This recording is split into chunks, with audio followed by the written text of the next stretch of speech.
1967 में अपना मिशन पूरा करने के बाद पृथ्वी पर लौटते समय सोवियत अंतरिक्ष यान सोयुज 1, जिसमें कॉस्मोनॉट व्लादिमीर कोमरोव सवार थे, दुखद रूप से नष्ट हो गया। कई वर्षों बाद स्विडिश अरबपति मेयर के नेतृत्व में मंगल ग्रह के लिए एक अभियान की तैयारी शुरू हुई। 10 महीने की लंबी यात्रा के बाद यूलिसिस अंतरिक्ष यान का दल लाल ग्रह पर पहुंचा। कप्तान ने घोषणा की कि उन्हें उतरने की अनुमति मिल गई है और जहाज के AI आयरिन से सॉफ्ट लैंडिंग के लिए आवश्यक सभी चीजों को सत्यापित करने के लिए कहा। मेयर ने खुलासा किया कि इस मिशन की तैयारी में उन्होंने 4 साल लगा दिए और लगभग अपना पूरा धन इसमें झोंक दिया, लेकिन एक अमेरिकी कंपनी जिलियन ने उनसे 2 सप्ताह पहले मंगल पर लैंडिंग कर ली थी। समस्या यह थी कि पृथ्वी को अमेरिकी दल से कोई संदेश नहीं मिला। सिर्फ एक वीडियो आया जिसमें उन्होंने चेतावनी दी थी, मंगल ग्रह पर मत आइए। दल के सदस्यों के बीच विवाद छिड़ गया, लेकिन कप्तान ने घोषणा की कि लैंडिंग किसी भी हाल में होगी। पूरे दल के लिए एकमात्र विकल्प मैनुअल सेपरेशन करना था। कमांडर को खुले अंतरिक्ष में जाकर जहाज के अटैचमेंट्स खोलने पड़े, लेकिन तभी यान मंगल के वायुमंडल में प्रवेश कर गया और कप्तान अंतरिक्ष में फेंक दिया गया। शटल लगभग दुर्घटनाग्रस्त हो गया था क्योंकि सिस्टम में खराबी के कारण बिजली चली गई। अब उनके पास सिर्फ AI आयरिन का सहारा था, लेकिन वह स्लिप मोड में चली गई। किसी तरह अंतरिक्ष यात्री मंगल पर उतरने में सफल रहे, लेकिन उनका ईंधन समाप्त हो गया था और लाइफ सपोर्ट सिस्टम भी बंद हो गई। अब उनके पास जीवित रहने के लिए सिर्फ एक दिन था। अलेक्जेंड्रा अपने मृत पति के लिए शोक मना रही थी जब उसने जहाज की खिड़की से अंतरिक्ष में एक आकृति को देखा। शटल की जांच करने पर पता चला कि अधिक ईंधन खर्च हो चुका था, जिससे अब वे ऑर्बिट में वापस नहीं जा सकते थे। एकमात्र विकल्प था जहाज के सिस्टम को पुनः रिबूट करना।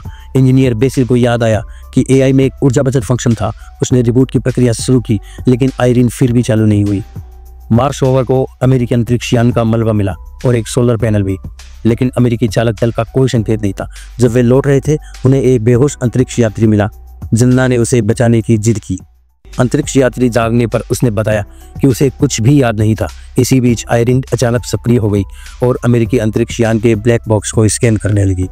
ब्लैक बॉक्स से मिले डेटा से पता चला कि मंगल ग्रह पर 1967 में मरा हुआ कॉस्मोनॉट व्लादिमीर कोमरोव जीवित था। क्या वह टाइम ट्रेवलर था या कोई एलियन? मनोवैज्ञानिक कोमरोव से पूछताछ करता है, लेकिन वह सिर्फ यह कहता है कि मुझे भूख लगी है। इंजीनियर बेसिल सुझाव देता है कि कोमरोव इतने वर्षों से उनका इंतजार कर रहा था। जब कोमरोव का DNA टेस्ट किया गया तो पता चला कि उसमें 3rd DNA स्ट्रैंड था, यानी वह पूरी तरह मानव नहीं था। कोमरोव उन्हें एक रहस्यमयी स्टोन पिरामिड की ओर ले जाता है और जन्ना से कहता है कि मंगल तुम्हारा इंतजार कर रहा है। इसी बीच गोल्डस्टी, जो जिलियन कॉर्पोरेशन का संस्थापक था, को इस खबर के बारे में पता चलता है कि एक व्यक्ति मंगल ग्रह पर मिला है जो वहां स्वाभाविक रूप से नहीं पहुंच सकता था। वह मानता है कि कोमरोव को किसी ने वहां बनाया था और यह आगे अध्ययन करने की जरूरत थी। कोमरोव ने बताया कि मंगल ग्रह पर कभी इंसान रहते थे, लेकिन उन्होंने संसाधनों के लिए एक दूसरे से लड़कर खुद को नष्ट कर लिया। पृथ्वी पर लौटने वाले बचे लोगों को अटलांटियन कहा गया। वह बताता है कि जन्ना ही वह कड़ी है जो मंगल और पृथ्वी को जोड़ सकती है। गोल्डस्टीन अपने सैन्य कर्मियों को भेजता है और वे कोमरोव को पकड़ने की कोशिश करते हैं।